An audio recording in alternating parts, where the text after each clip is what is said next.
Jamaah sekalian yang dirahmati Allah Subhanahu wa taala.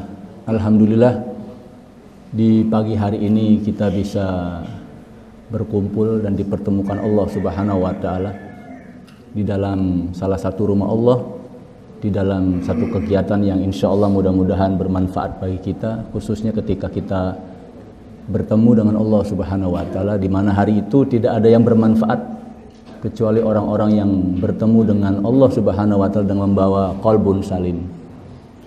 Di kesempatan yang berbahagia ini kita akan membahas tentang nilai-nilai pendidikan atau nilai edukatif dari kisah hidup Nabi Ibrahim alaihissalam dan keluarganya. Ada solawat namanya solawat Ibrahimiyah, disebutkan Nabi Ibrahim dan keluarganya. Jadi sosok atau figur kisah ini sangat penting sekali. Bahkan ketika kita memasuki waktu pagi hari seperti ini, di antara salah satu doa pagi yang dicontohkan dan dianjurkan oleh Rasulullah Shallallahu Alaihi Wasallam adalah berdoa dengan asbahna ala fitratil islami. Ya Allah, kami memasuki waktu pagi hari ini di atas fitrah Islam.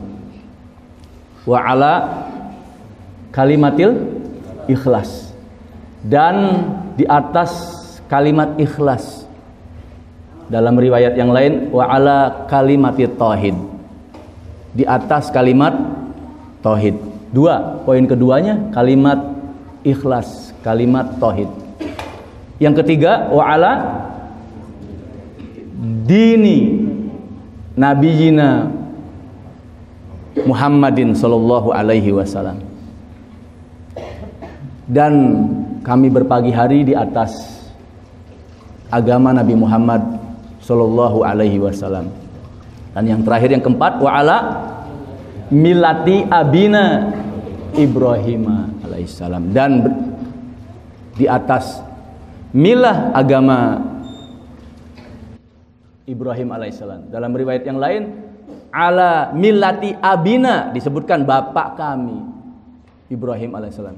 Dalam riwayat yang lain dibalik poin ketiga dan keempat ini, ala millati abina dulu baru ala dini nabiyina. Nggak jadi masalah. Tapi di sini salah satu hal yang penting dan harus diingat adalah ketika kita masuki waktu pagi hari, ada ungkapan, pernyataan sekaligus keyakinan kita bahwa kita mudah-mudahan senantiasa berada di atas millah bapak kita, yaitu Ibrahim alaihissalam. Nah, siapa itu Ibrahim? Tapi sebagai pengantar jamaah sekalian yang dirahmati Allah Subhanahu wa taala, isi Al-Quran banyak. Di antaranya adalah kisah. Isi Al-Quran diantaranya adalah kisah-kisah yang kemudian oleh para ulama disebut sebagai qisosul Qur'ani, atau ungkapan lain al-qasas al-Qur'aniyah atau al-qisas al-Qur'aniyah, kisah-kisah Al-Quran. Nah, kenapa dalam Al-Quran ada isinya kisah? Bahkan nanti dalam perkembangan lebih lanjut, kisah ini menjadi bagian dari ulumul Quran yang penting. Dalam mata kuliah pengantar ulumul Quran atau ulumul Quran 1, salah satu materi dari 12 sampai 14 materi adalah berkaitan dengan kisah-kisah Al-Quran.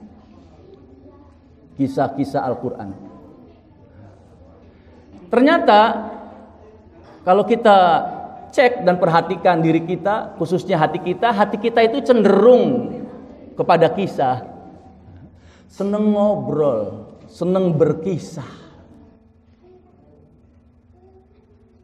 Bukan hanya cenderung, bahkan terpaut dan tertambat hati kita oleh kisah. Makanya seperti hari ini, kiblat banyak kaum muslimin katanya bukan kisah Al-Quran, tapi drakor, dratur, drama Turki, drain, drama India. Kenapa? Karena diserobot itu harusnya kisah Al-Quran yang ada di hati kita, yang merupakan sifat hati kita tertaut dan tertambat dengan kisah oleh kisah-kisah lain. Padahal Kisah Al-Quran adalah ahsanul qososi, kata Allah Subhanahu wa taala. Kisah yang ada dalam Al-Quran adalah kisah terbaik, sebaik-baik kisah. Nah, jadi ini yang harus kita pahami. Kemudian selanjutnya adalah selain tertarik, tertambat hati kita dengan kisah, kita juga ingin mengetahui pesan edukatif, orang sebut pesan moral di balik kisah. Oleh karena itu biasanya dulu waktu kita SMP belajar IPS, biasanya kenapa ada drama, ada kisah? Biasanya karena meliputi satu, figur atau tokonya siapa. Biasanya itu. Dua, settingnya di mana? Settingnya di mana? Tempat, waktunya ada di mana? Nah, yang paling penting adalah ini, pesan atau kesannya apa? Itu yang paling penting. Yang poin yang ketiga ini. Kesan atau pesannya apa? Sehingga dalam Al-Quran dan bahkan dalam banyak buku-buku tentang kisah, ada yang kadang setting atau latarnya tidak disebutkan, tokonya pun tidak disebutkan. Yang penting apa? Yang penting adalah pesan moralnya, nilai edukatifnya. Nah, itu yang paling penting, nilai-nilai pendidikannya. Nah, ikhwas sekalian dan jamaah sekalian yang dirahmati Allah Subhanahu wa taala. Dalam Al-Qur'an surat Yusuf dikatakan bahwasanya kisah Al-Qur'an adalah sebaik-baik kisah, dikarenakan yang pertama adalah kisah tentang realita, bukan hoax atau bukan hoax. Jadi kisah tentang realita. Yang kedua adalah kisah ini memiliki makna, orang sekarang bilang memiliki filosofi yang mendalam. Maknanya mendalam, filosofinya dalam. Kalau bahasa anak muda, daging semua, bukan KW-KW. Yang ketiga adalah kisah yang disebutkan dalam Al-Quran sebagai ahsanul qososi adalah memberikan inspirasi kehidupan, sebagai SOP kita menjalankan kehidupan, atau sebagai garis-garis besar haluan kehidupan kita. Bukan sembarang kisah, bukan. Sebagai SOP kehidupan, sebagai garis-garis besar haluan kehidupan kita. Dan yang paling penting adalah sebagai inspirasi dalam berbagai bidang. Dalam dakwah, dalam pengajaran, dalam bimbingan, dalam pendidikan keluarga, dan dalam macam-macam, intinya adalah dalam seluruh aspek kehidupan yang ada. Di antara kisah yang ada dalam Al-Quran, jamaah sekalian yang dirahmati Allah Subhanahu wa taala, adalah kisah tentang Nabi Ibrahim dan keluarganya. Nabi Ibrahim dan keluarganya. Di antaranya tentunya ada kisah para nabi dan rasul yang lainnya, ada kisah tentang musuh kita iblis dan juga bala tentaranya, ada juga kisah tentang dakwah dan lain sebagainya. Tapi di antara kisah tersebut, khususnya kisah para nabi dan rasul, adalah kisah tentang Nabi Ibrahim alaihissalam dan keluarganya. Nah, dalam satu pendapat dikatakan, inna qissata Ibrahim alaihissalamu hiya atwalu qissatin qur'aniyatin ba'da qissati Musa alaihissalam. Kisah yang tokoh dan figur atau pelaku sentralnya akan kita bahas, yaitu kisah Ibrahim alaihissalam, merupakan kisah terpanjang dalam Al-Quran selain kisah Musa alaihissalam. Jadi kisah terpanjang dalam Al-Quran adalah kisah tentang Nabi Musa dan Nabi Ibrahim alaihissalam. Kenapa kisah Musa dan Ibrahim yang kita bahas hari ini termasuk kisah yang terpanjang? Ada kesimpulan yang tidak boleh kita luputkan, yaitu laha daurun kabirun fi tahqiqi ahdafil Qur'anil karimi wa maqasidihi. Ternyata kisah ini, kisah yang panjang ini, yaitu kisah Ibrahim, kisah Musa, tentunya juga kisah para nabi dan rasul yang lainnya, memiliki peranan yang besar. Khususnya adalah peranan dalam merealisasikan tujuan Al-Quran. Tujuan Al-Quran itu gampangnya adalah untuk mencapai kebahagiaan. Bahagianya adalah bahagia fid daraini, bahagia dalam dua kehidupan, dalam dua alam, yaitu di dunia maupun di akhirat. Itu. Sekaligus kisah yang panjang ini khususnya memiliki peranan untuk dapat kita melaksanakan tujuan diturunkannya Al-Quran sebagai dua hal. Hudan linnas dan hudan lil muttaqin. Petunjuk general umum bagi umat manusia, wabil khusus adalah petunjuk bagi kaum muslimin. Dua hal. Jadi Al-Quran memang bukan kitab induk tentang kisah, tapi ada kisah di dalamnya. Kenapa? Karena fungsi utama dari Al-Quran adalah sebagai huda atau sebagai hidayah, hidayah umum bagi umat manusia, dan yang kedua adalah hidayah khusus bagi kaum muslimin, khususnya orang-orang yang bertakwa. Nah, jamaah sekalian yang dirahmati Allah Subhanahu wa taala. Di pendapat yang lain dikatakan amma qatil kisah asila baina Ibrahim alaihissalam abil anbiya'i wal muslimin atba'i khatamil anbiya'i Muhammadin sallallahu alaihi wasallam.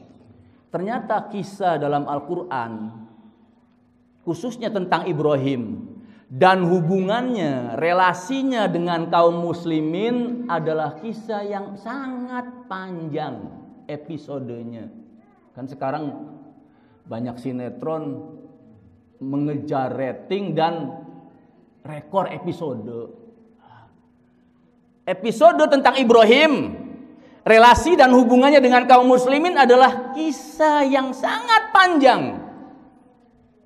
Sehingga ketika di bulan Dzulhijjah mau melaksanakan ibadah Idul Adha, ibadah korban, yang diingat adalah kisah ini. Dan biasanya tema atau ceramah isi khutbah itu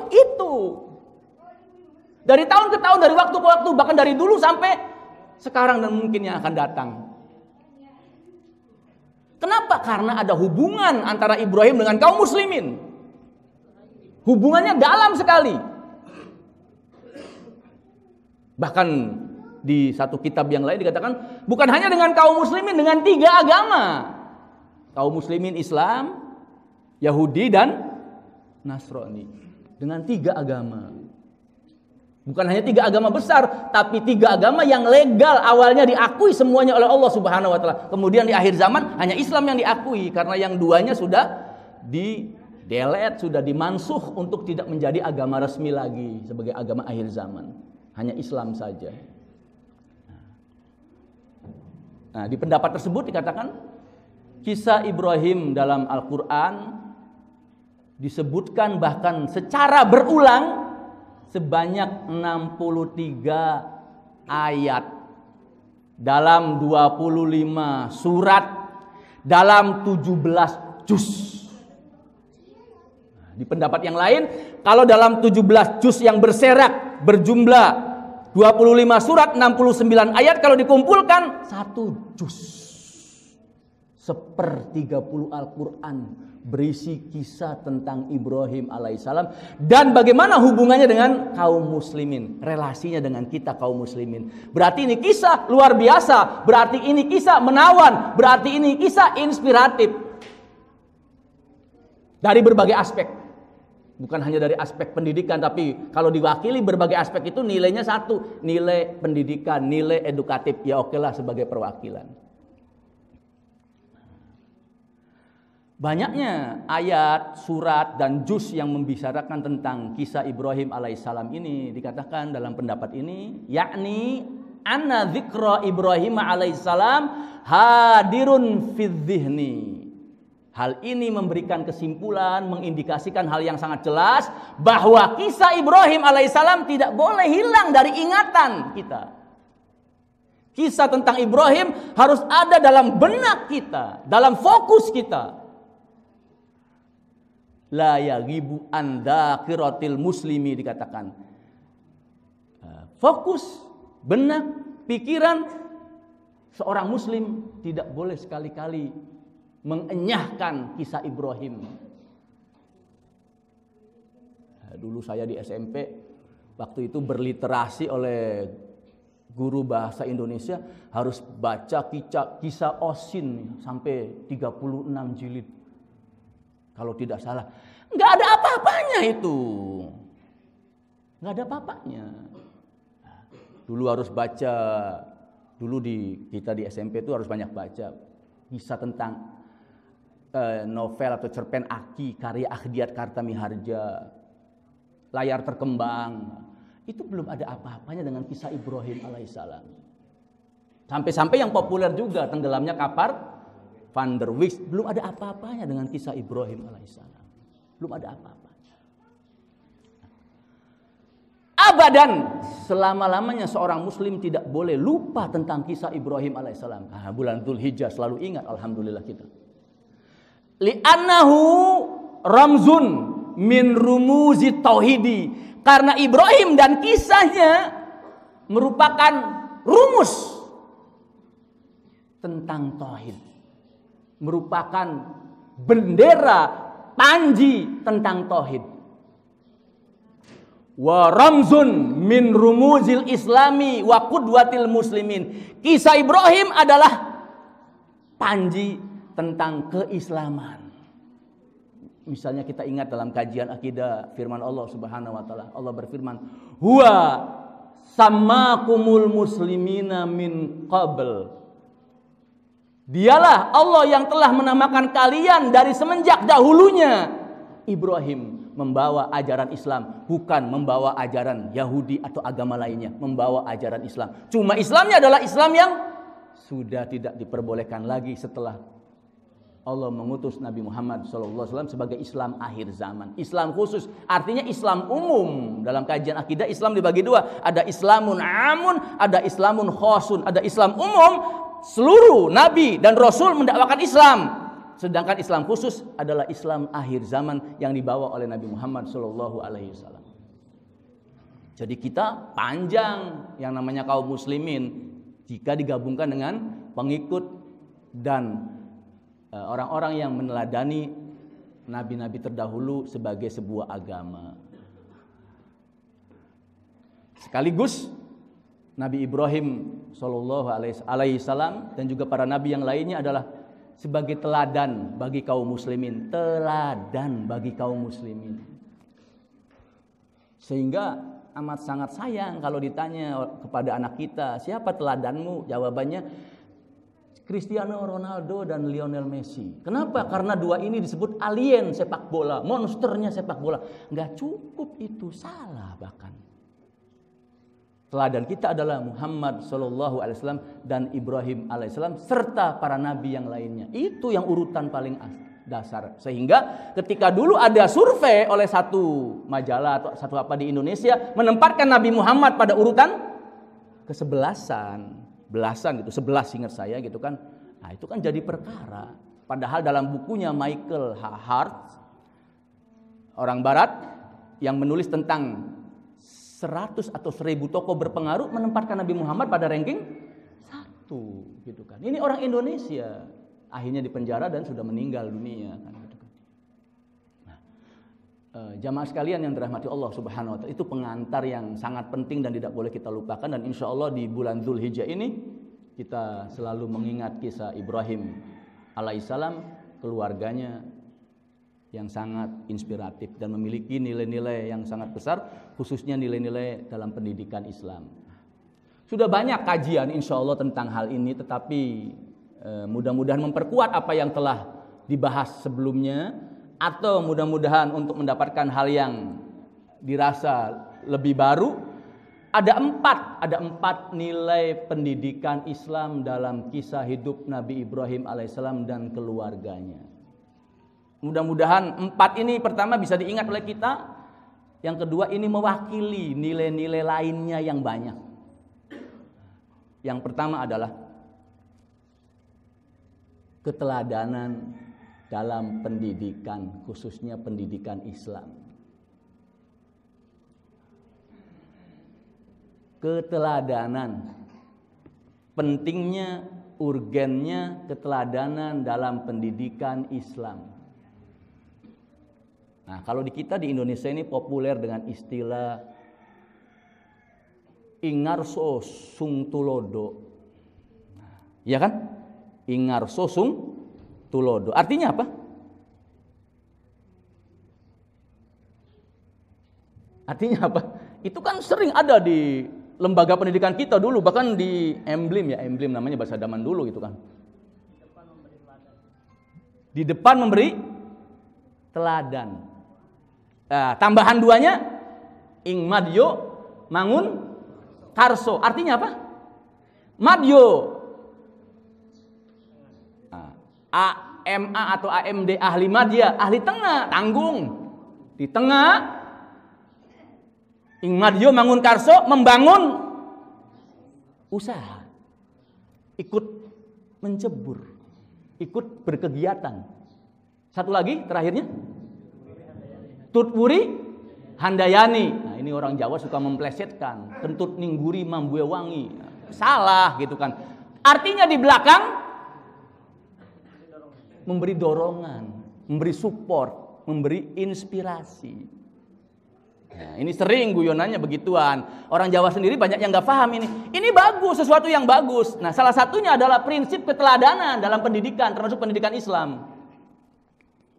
Bukti nyata bahwasanya Ibrahim alaihissalam, kisah hidupnya, kisah keluarganya menjadi teladan adalah satu ayat saja sudah cukup, yaitu Al-Mumtahana ayat 4 sampai 5, khususnya ayat 4-nya. Allah berfirman, qad kanat lakum uswatun hasanatun. Sungguh telah ada teladan yang baik. Keteladanan ada dua. Teladan yang baik, teladan yang buruk. Ini uswa atau kudwanya hasanah, yang baik, bukan yang buruk.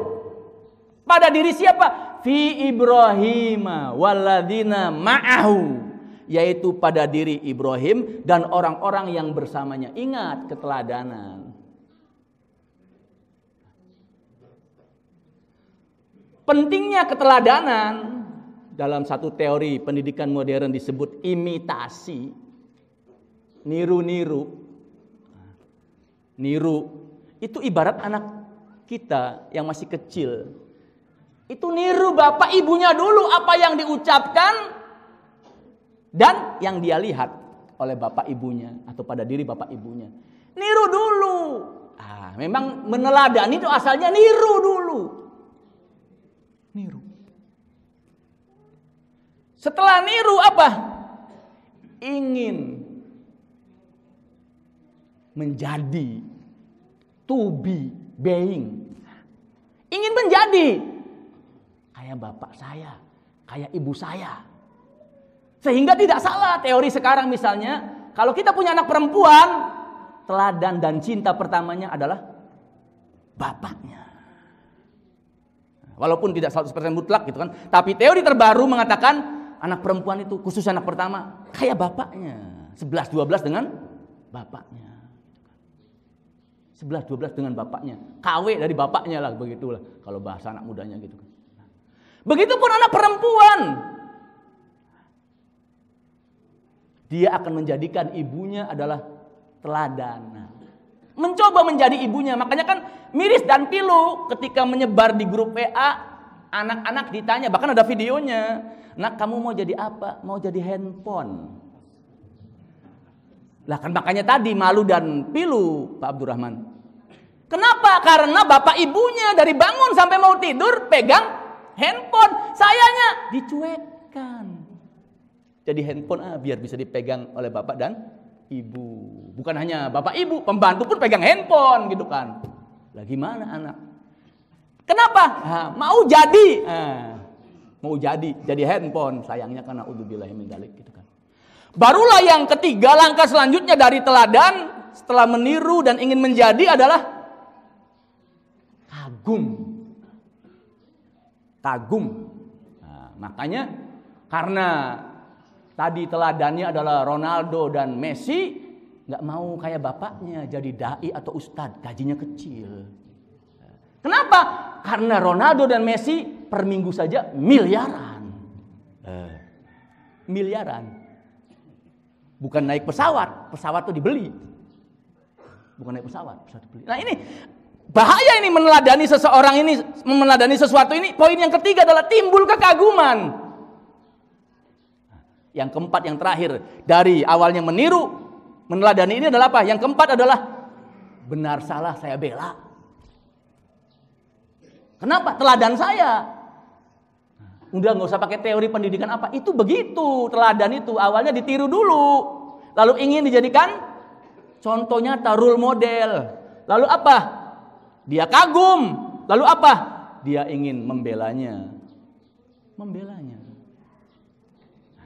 Oleh karena itu, dari kisah Ibrahim, poin yang pertama ini sangat penting saya kemukakan misalnya beberapa pendapat. Kalaulah kita mendidik anak kita, anak kandung, anak biologis, atau mendidik anak psikologis, murid-murid kita, tanpa tahu metode, tanpa tahu cara, hanya dengan menjadi teladan, itu sudah cukup. Itu sangat cukup. Nah, saya kemukakan dua pendapat. Pertama, Profesor Dr. Muhammad Qutub rahimahullah, beliau berkata, Al-qudwatu fit tarbiyati hiya af'alul wasaili jami'an wa aqarru biha ilan najahi. Keteladanan, metode keteladanan dalam pendidikan, nilai-nilai pendidikan, dalam edukasi, itu merupakan, beliau ungkapkan dua hal. Satu, af'alul wasaili jami'an, secara umum, secara general, merupakan metode pendidikan yang paling hebat, paling ampuh. Gak ada lagi. Gurunya gelarnya banyak, berendeng, profesor, doktor, MM, MBA dan sebagainya, sampai ember mungkin ditulis gitu kan. Gelarnya banyak.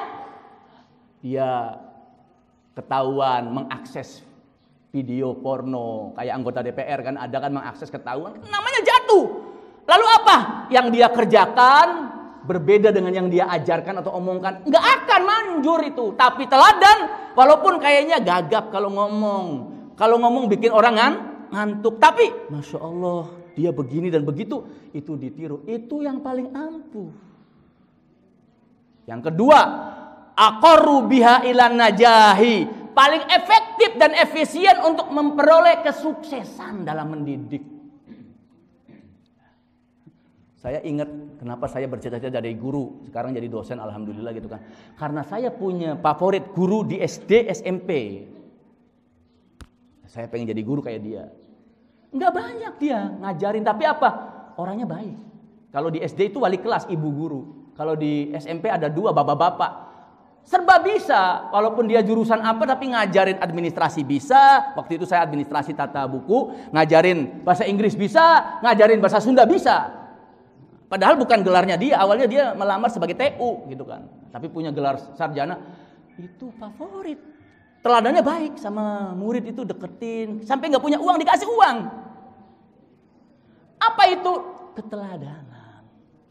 Itu kesan saya, kenapa pengen jadi dosen, pengen jadi guru, alhamdulillah kasih jadi dosen dan ustadz. Karena saya punya favorit di SD dan SMP dulu. Nah, kebetulan saya negeri ya, guru dan bapak yang ibu yang mengajar kita di negeri gitu. Itu begituan.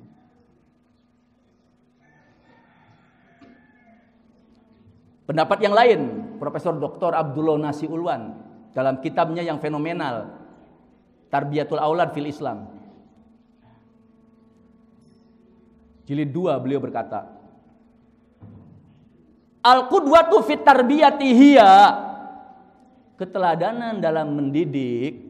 Mendidik itu dua, mendidik anak biologis sebagai orang tua, mendidik anak psikologis sebagai guru, sebagai dosen, sebagai ustadz, sebagai kiai, nama lainnya. Merupakan min anja'il wasail lil mu'athirati fi i'dadil waladi khuluqiyan. Merupakan metode paling ampuh dan berpengaruh besar dalam membentuk karakter atau akhlak anak. Kan kita sering kan, suami istri biasanya bercanda, ini anak kita ini kayak bapaknya, enggak kayak ibunya. Ya nggak apa-apa, alhamdulillah, jangan kayak tetangga aja. Tapi kayak tetangga, karena tetangga sebagai gurunya, iya bisa jadi kan begituan. Pengaruhnya besar itu, pengaruhnya besar.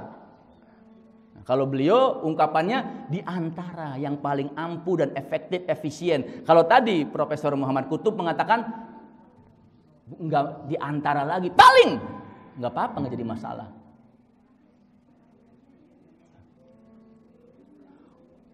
Wa taqwini nafsiha, nafsian wajtimaian, dan di dalam membentuk psikologis anak secara psikologis maupun secara sosial kemasyarakatan. Kalau bapaknya suka memberi, suka mensupport atau melaksanakan Jumat berkah, anaknya ngikut. Kalau bapak ibunya pelit, anaknya bin pelit, bin irit, bin buntut kasiran, bin meregehese. Itu gambarannya begitu Bapak Ibu dan jamaah sekalian yang dirahmati Allah Subhanahu wa taala. Jadi inspirasi dari Ibrahim, kisahnya, kisah hidupnya, kisah bersama keluarganya adalah keteladanan. Ibrahim adalah teladan bagi anak-anaknya, bahkan bagi umat manusia termasuk kaum muslimin. Istrinya siapa namanya? Ada 2 istrinya, Hajar dan Sarah, adalah teladan bagi ibu guru dan ibu-ibu seluruh dunia termasuk kaum muslimin. Bahkan anaknya menjadi teladan bagi anak-anak di dunia termasuk bagi kaum muslimin. Khalilur Rahman atau Khalilullah, kekasih sejati, bukan kekasih biasa, kekasih sejati Allah. Dan hanya ada 2 yang dijuluki ini dalam hadis Rasulullah SAW, dilabeli ini, yaitu Nabi Ibrahim dan Nabi Muhammad SAW. Yang ketiga apa tadi? Ulul azmi. Di antara ulul azmi 3 julukan ini mentereng. Satu saja, Abul Anbiya, anaknya, cucu-cucunya menjadi nabi sekaligus teladan. Dari istri kedua yang memiliki anak pertama setelah berusia berapa tahun? 85 tahun. Satu riwayat yang lain mendekati 100, ya 85 mendekati 100 lah, walaupun masih jauh 15 gitu kan. Lahirlah anak pertama yang bernama Ismail. Dari Ismail lahirlah Nabi Muhammad sallallahu alaihi wasallam. Nabi akhir zaman, nabi yang terbaik. Dari istri pertama, anak kedua, mungkin filosofi di Jawa kalau lama nggak punya anak, ngasuh anak saudara. Bisa jadi karena faktor ini nih. Istrinya setelah berumur hampir sama dengan Ibrahim, 85-an, belum punya anak-anak, udahlah kamu nikah lagi aja. Awalnya adem, tapi begitu lahir anak, mulai ada kecemburuan. Jadi cemburu mah biasa. Mulai ada kecemburuan. Akhirnya apa? Yang tadinya satu domisili, hijrah ke domisili yang lain satunya. Lahirlah anak yang kedua, namanya siapa? Ishak. Dari Ishak lahirlah, ada di Al-Quran nama surat, Yusuf. Dari Yusuf di atasnya ada bapaknya siapa? Yakub. Yusuf, Yakub, itu nabi dan rasul. Berarti keluarganya benar-benar bukan keluarga biasa ini. Ini keluarga teladan. Sebagai penutup keteladanan, jamaah sekalian yang dirahmati Allah Subhanahu wa taala, ibu dan bapak yang dirahmati Allah Subhanahu wa taala, keteladanan itu bisa dilakukan singkatnya melalui 2 hal. Satu, prestise. Dalam kamus bahasa Indonesia, prestise itu artinya wibawa atau perbawa. Sadar kita adalah teladan. Sadar kita harus menjadi teladan bagi anak-anak kita, murid biologis. Bagi murid-murid kita, peserta didik sekarang namanya murid psikologis. Itu teladan, harus sadar. Kalau nggak sadar, bahaya. Bahaya terjadi peristiwa yang seperti dalam pepatah, guru kencing berdiri, murid kencing berlari. Bahaya. Prestise bahwa dia yang namanya teladan paling minimal adalah sesuai antara tutur kata atau pitutur dan perbuatan, tingkah laku. Itu sesuai. Jangan sampai nak berhenti main handphone, dianya getol main handphone. Jangan nak sholat subuh, dianya masih ngorok subuhnya. Itu. Atau kalau dalam sekarang itu, teladan itu adalah memiliki prestasi non akademis, baik good looking seperti tadi. Nah, yang kedua ini prestasi. Walaupun prestasi juga bisa di tempat kerja, di dakwah, hormat waktu, bukan orang yang korupsi. Kemudian prestasinya apa? Dia ketika kuliah S1 tepat waktu 4 tahun, S2 2 tahun, S3 sekarang 3 tahun. Kalau zaman dulu cepet-cepetan, sekarang S3 minimal 3 tahun. Itu ketepat waktunya aja udah prestasi. Sehingga ketika anak kita S1 cepet selesaiin skripsinya biar tepat waktu 4 tahun. Malah bapak aja 7 tahun. Nah kan sekak seter itu namanya yang begituan. Karena apa? Gak ada teladan. Kan begituan.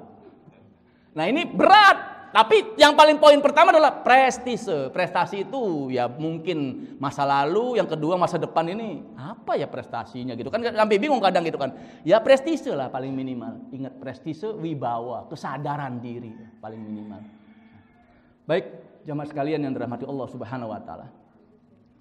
Keteladanan itu digape dengan figur teladan yang memiliki karakter teladan. Maka nilai pendidikan yang kedua dari kisah hidup Ibrahim alaihissalam dan keluarganya adalah faktor kepribadian atau karakter guru kalau bahasa sekarangnya. Islam paling lengkap itu sudah banyak kitab ditulis oleh para ulama. Tapi ketika kita berkaca dan bercermin dari Ibrahim alaihissalam, kita bisa renungkan karakter Ibrahim sebagai teladan. Berarti kita sebagai guru bagi anak-anak kita, sebagai orang tua sekaligus, dan guru bagi murid-murid kita adalah karakternya adalah diantaranya. Dalam Al-Quran surat Ali Imran 67 ayat 67 sampai 68 Allah berfirman, makana Ibrahimu Yahudiyya wala Nasraniyya. Ibrahim itu bukan orang yang mencela-mencela, bukan Yahudi, bukan Nasrani. Jadi jangan niru-niru. Islam itu punya kepribadian khusus. Jangan niru-niru. Karena di akhir zaman diingatkan oleh Rasulullah SAW, nanti kita itu akan mengikuti Yahudi dan Nasrani. Sampai kalau mereka masuk ke lubang biawak, kita pun akan ikut. Tegas. 1, 2. Bukan Yahudi, bukan Nasrani. Jadi guru adalah yang berwibawa Islami atau orang timur Indonesia. Islami dan ketimuran Indonesia. Bukan Yahudi, bukan Nasrani. Bukan dia nirunya siapa itu bintang iklan kopi, Leminho.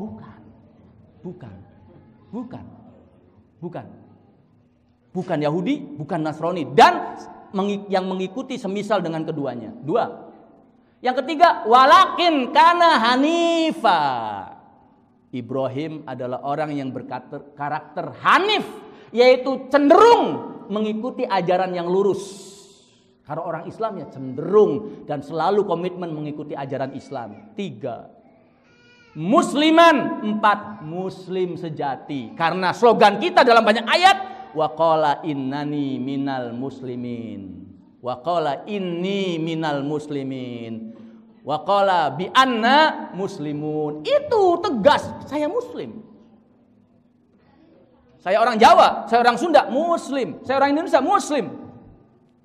Yang ke berapa? 5. Wa makana minal musyrikin. Dan sekali-kali dia bukanlah orang musyrik. Jadi guru itu penting untuk tidak menjadi seorang musyrik. Teladan itu adalah bukan orang musyrik. Teladannya sekarang kita yang populer di TikTok, di podcast, yang dia berbuat dosa lalu dia populerkan di TikTok dan podcastnya. Sekarang jadi teladan. Bahkan fulan atau fulana for presiden. Ngapain yang begitu jadi presiden? Itu teladan dalam keburukan. Figurnya figur buruk gitu kan. Ada yang berzina terang-terangan, kita malah mau angkat tante-tante pemersatu bangsa. Apaan itu?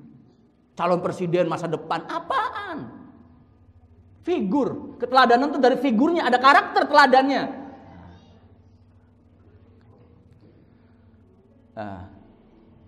Ayat yang lain, karakter Ibrahim yang harus kita tiru adalah Kul innani hadani rabbi ila siratim mustaqim. Berada selalu dalam sirotol mustaqim. Dinang qiyamam millata Ibrahim. Sirotol mustaqim yang kita minta tiap saat 17 kali. Karena apa? Banyak yang dalam hadis kata Rasulullah SAW, orang nanti di akhir zaman pagi harinya muslim, sore harinya kafir, atau sebaliknya, sore harinya muslim, pagi harinya kafir. Nah ini kita minta minimal 17 kali ihdinas sirotol mustaqim. Apa itu sirotol mustaqim? Dinang qiyaman, agama lurus, millata Ibrahim, yaitu agamanya Ibrahim alaihissalam. Dalam Islam banyak syariatnya masih mengikuti syariat Nabi Ibrahim alaihissalam, termasuk yang populer sebentar lagi dan kita sudah masuki bulannya adalah tentang korban, idul korban dan hari tasyrik, haji dan umroh dari Nabi Ibrahim alaihissalam. Apalagi sifatnya? Sifat teladan itu adalah kana ummatan. Satu orang disebut umat karena apa? Karena kebenaran representasinya ada pada dia dan karena dia komitmen membela kebenaran walaupun satu orang. Walaupun satu orang, nggak ada yang mendukung, semuanya hater, nggak ada lovernya, satu orang, umat iman, imam, pemimpin dalam kebenaran, satu orang, umat sebagai imam, tegas, tegak lurus dengan kebenaran. Ayat yang lainnya, qanitan, qanit, komitmen.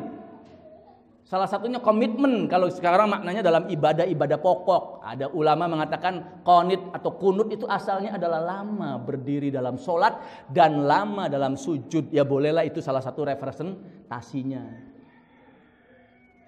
Artinya ibadahnya serius, qanitan. Di ayat yang lain karakter Ibrahim sebagai figur teladan dan kita juga harus menjadi figur teladan adalah innahu kana siddiqon. Orang yang sidik. Definisi sidik yang paling gampang adalah ucapannya selaras dengan perbuatannya. Perbuatannya sinergis dan sinkron dengan ucapannya. Sidik. Jadi berat ini kalau ada nama sidik. Sodik masih mending, kalau sidik udah berat banget. Ada di Jawa itu filosofi, nama itu bikin abot, bikin berat kita. Sidik salah satunya ini. Nama yang paling berat ya Taufik, Hidayat. Dia harus senantiasa mendapatkan taufik dan hidayat gitu kan. Itu berat banget. Jadi bikin nama jangan yang berat-berat walaupun nama ada doa gitu kan. Berat. Sidik berat, nama Sidik itu berat gitu kan. Makanya Abu Bakar Sidik itu nggak ada namanya, nggak ada KTP-nya. Itu julukan dari orang. Abu Bakar karena dia jujur dalam ucapan dan perbuatannya diberi dilabel As-Siddiq. Dan masih banyak lagi ayat yang lain yang bisa kita renungkan tentang figur teladan. Jadi dalam pendidikan keteladanan penting, yang kedua figur teladan. Nah sekarang figur teladan itu oleh para ulama kaum muslimin sudah ditulis dalam kitab dan sudah diterjemahkan banyak. Yang paling populer dulu adalah kitab karya Imam Al-Zarnuji. Ada 13 karakter pendidik kurang lebih. Dalam kitabnya Ta'limul Muta'alim Thariqat Ta'allumi. Kitab yang luar biasa. Nah kalau sekarang khususnya 5 tahun belakangan ini populer karya Imam Ibnu Jama'ah Al-Kinani Asy-Syafi'i. Judulnya Tadhkiratus Sami' wal Mutakalim fi Adabil Alim wal Muta'alim. Dan kitab-kitab yang lainnya banyak. Untuk apa? Nomor 2. Dan itu kita bisa bercermin, berteladan dari kisah Ibrahim alaihissalam. Jamaah sekalian yang dirahmati Allah subhanahu wa ta'ala. Poin ketiga dan keempat ini orang barat tapi teorinya benar, bisa kita ikuti. Dalam pendidikan itu pasti ada core. Ada prinsip. Ada basis. Mereka membagi menjadi 2, core belief prinsip filosofis. Dan yang kedua adalah core value. Prinsip atau tata nilai. Prinsip atau tata nilai. Values, nilai. Poin 34 dalam kisah Ibrahim dua-duanya ada. Dua-duanya ada. Poin yang ketiga adalah urgensi pendidikan akidah. Ini dulu dasarnya. Dan Masya Allah, barakallahu fihim, pendiri bangsa kita ini melalui BPUPKI, PPKI, lalu Panitia 9 merumuskan Pancasila. Yang tengah gambarnya apa? Bintang. Sila pertama, ketuhanan yang Maha Esa. Sebelumnya adalah ketuhanan yang Maha Esa dan kewajiban menjalankan syariatnya bagi pemeluk-pemeluknya. Lalu di amandemen melalui perjanjian dari 92 yang tidak setuju, lahirlah namanya Jakarta Charter. Jakarta Charter, nama populer begini yang sekarang mulai dilupakan adalah Gentleman Agreement, perjanjian orang-orang gentle. 7 muslim gentle menghapus sila pertama, 7 katanya. Sejarah tidak boleh dilupakan itu. 2 yang tidak setuju dengan dalih masih baru merdeka, Indonesia Timur bisa berontak. Sampai sekarang masih berontak terus. OPM yang alhamdulillah sudah menjadi organisasi teroris, bukan bersenjata lagi, teroris sudah gitu kan, yang membunuhi teman-temannya sendiri, saudaranya sendiri, apalagi orang lain gitu kan. RMS masih saja bercokol di Belanda dan di tempat-tempat lainnya di Eropa gitu kan. Jangan lupakan sejarah. Nah, itu sila pertama. Nah, kalau di Islam adalah akidah, itu adalah core belief, nilai fundamental dalam pendidikan. Apa itu? Akidah. Dalam kisah Ibrahim alaihissalam, kisah hidup Ibrahim alaihissalam dan keluarganya, core belief ini, nilai akidah, pendidikan akidah menjadi dasar dapat kita ketahui dari 1, sepak terjang Ibrahim membela tauhid ketika masih muda. Enggak larut mengikuti budaya kaumnya. Lalu timbullah kayaknya bintang ini Tuhanku, kayaknya bulan ini Tuhanku, kayaknya matahari ini bulanku, semuanya hilang, bukan Tuhan semuanya. Lalu bagaimana menyadarkan bapaknya? Bapaknya itu pemroduksi patung yang disembah, produsen patung yang disembah. Bagaimana menyadarkan bapaknya, berdialog dengannya, lalu akhirnya apa? Dibully, dipersekusi, dan dieksekusi di hadapan rakyat oleh penguasa. Penguasa menjadi persekutor waktu itu, menjadi eksekutor di depan rakyat. Itu populer, membela akidah. Sampai doa agar keluar dari apinya, kuni bardan wasalaman, kepada Allah Subhanahu wa taala mintanya. 1. Yang kedua adalah dakwanya. Sampai umur 86 tahun enggak mikirin anak. Barulah ketika berdialog dengan istrinya, kita sudah tua, uban sudah menyebar, tulang-tulang pun sudah keropos, perlu ada penerus asli, walaupun pengikut namanya penerus.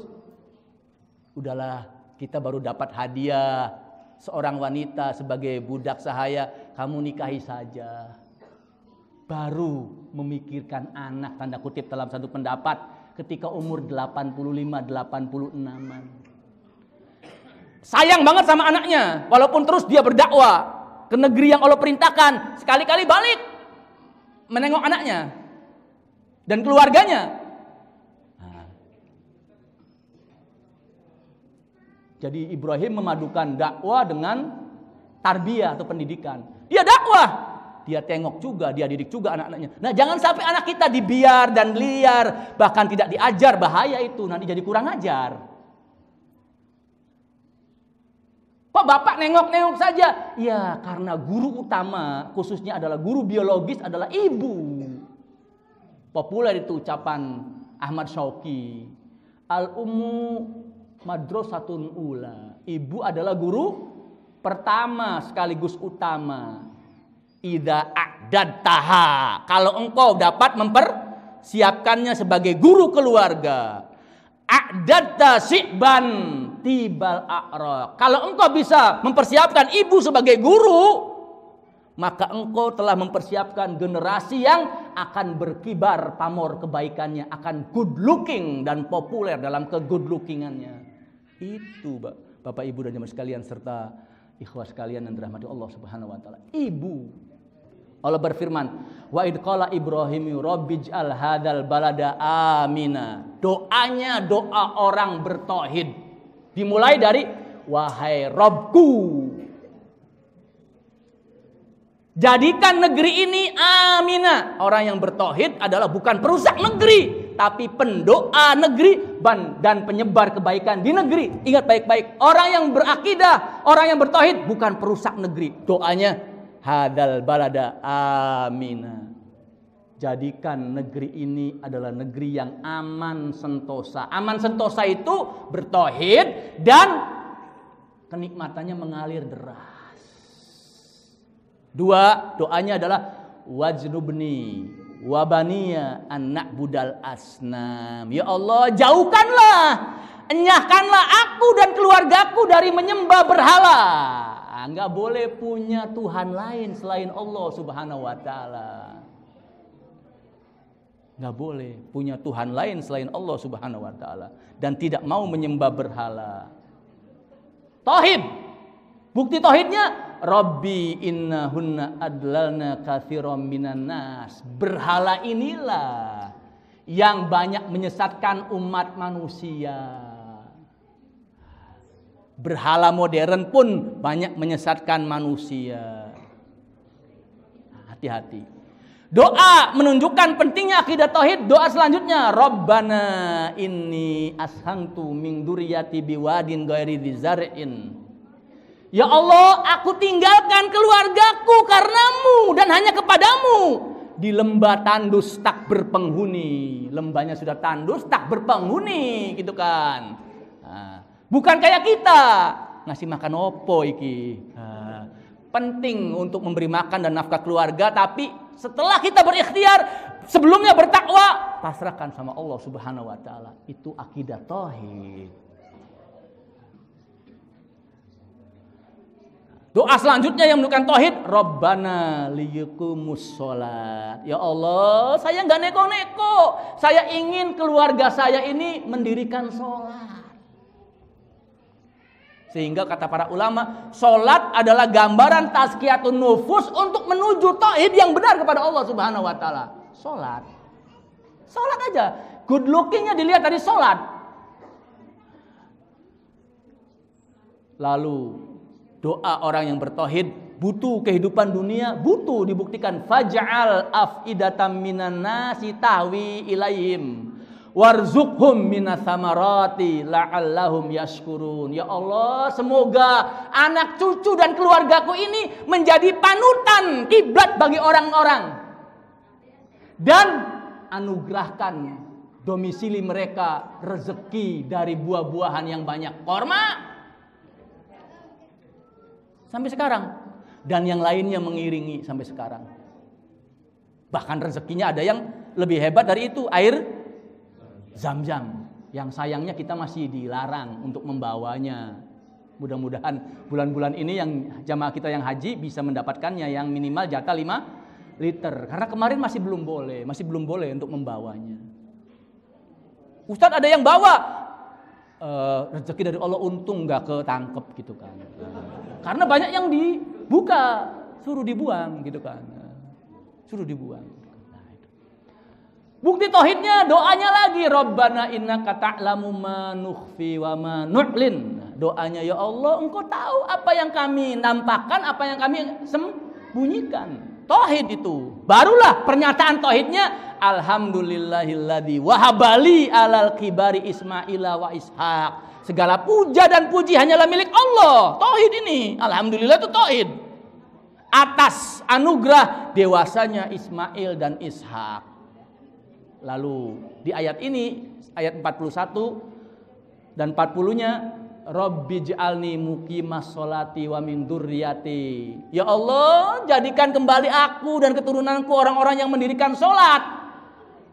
Ditutup dengan Rabbana gfirli wali walidayya walil mu'minina yauma yaqumul hisab. Doa kita sebelum penutup mau mengakhiri doa, baca doa ini, atau ada yang berpendapat di awal doa agar semua orang masuk dalam doa kita. Nah, bukti dari pendidikan akidah, pentingnya pendidikan akidah dari kisah hidup Ibrahim adalah jangan lupa kita mendidik itu perbanyak doa.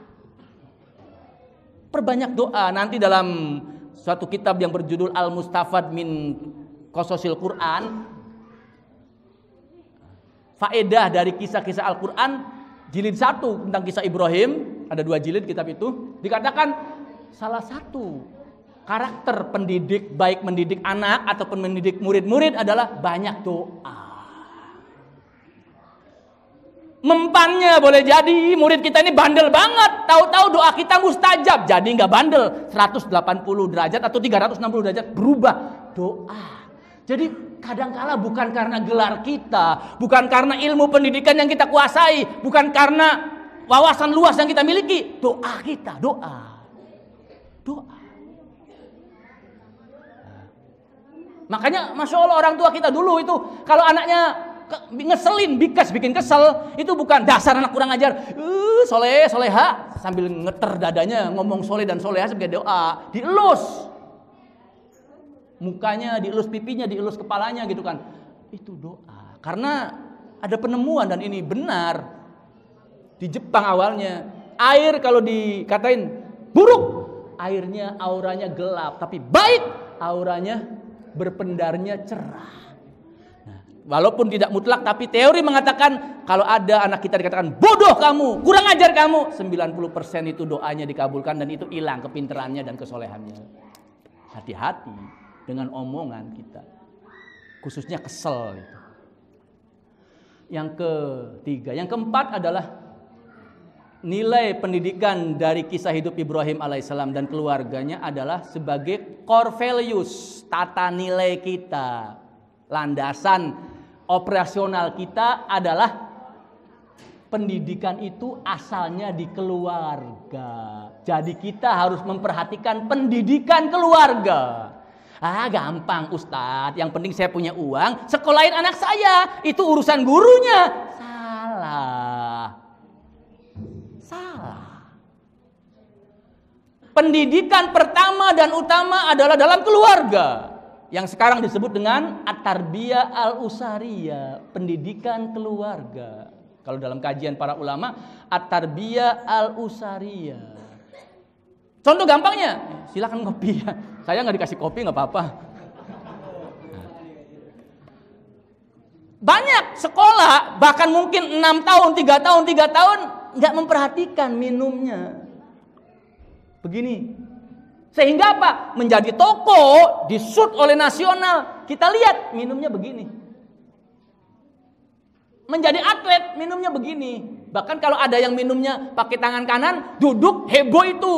Pasangan syar'i, atlet syar'i, julukannya kan begitu kan, ada kan gitu kan. Nah, pasangan atlet syar'i atau atlet syar'i kan begituan. Ya karena orang tua yang paling dasar ngajarin ini. Makan minum tuh di rumah kebanyakan. Pakai tangan kanan. Kan enak kalau begini.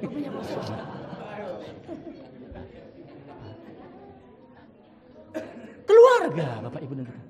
Tadi ayahnya, bapaknya adalah kepala sekolah sekaligus guru, sedangkan ibunya guru, tugas utamanya merangkap wali kelas atau sekretaris dan bendahara. Oh, banyak banget tugas ibu itu, nggak dibayar lagi gitu kan. Nah, sayangnya begitu. Kenapa?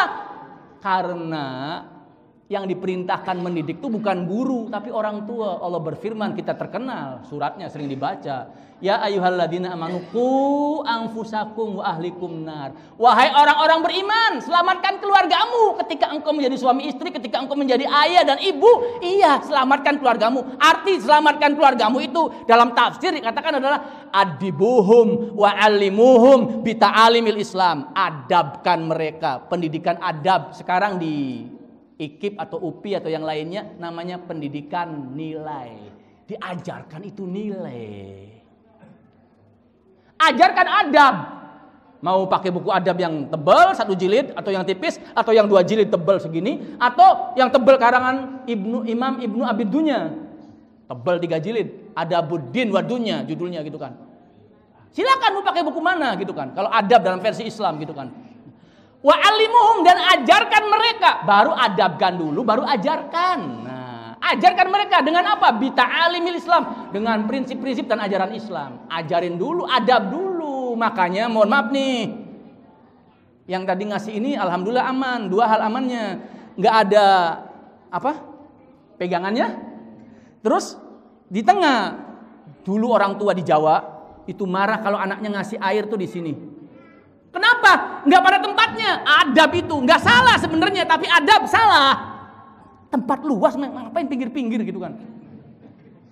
Yang kedua, kalau ada itu pegangannya. Nah, di Jawa dulu orang tua Jawa itu, kitanya di sini menghadapnya ke sana. Salah, geser begini. Nah, ngambilnya kan nggak usah geser lagi, tamunya mudah. Apa itu adab itu? Adab. Tuh, adab dulu, karena dengan adab nanti pinternya Masya Allah beradab. Tapi kalau nggak ada adab, pinternya biadab atau keblinger. Sebenarnya biadab tuh bahasa Arab tuh dengan adab, harusnya bila adab. Cuma bahasa Indonesia jadinya begituan.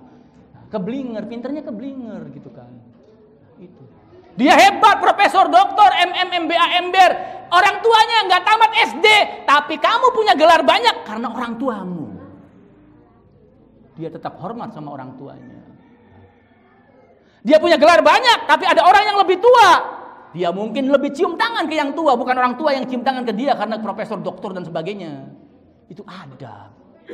Di mana itu? Di keluarga. Bapak Ibu dan jamaah sekalian yang dirahmati Allah Subhanahu wa taala. Sebagai penutup ya tentang pendidikan keluarga ini, keluarga dalam teori sosiologi dikatakan keluarga atau individu adalah sel utama, batu bata pertama yang membentuk sebuah bangunan masyarakat. Nah, dalam bahasa Arab dikatakan al-usra al-lubnatul ula wal asasiyah libina'il mujtama. Semua orang, bahkan orang barat tahu, individu yang diwakili oleh keluarga merupakan sel terkecil, batu bata pertama yang menyusun masyarakat. Jadi suksesnya di mana? Di keluarga. Jadi ketika kita mengkaji kisah Ibrahim alaihissalam, poin yang keempat, nilai edukasinya, nilai pendidikannya adalah jadikan keluarga kita sebagai institusi lingkungan pendidikan. Bapak ibunya dua-duanya mengajar gitu kan. Tapi ada perannya.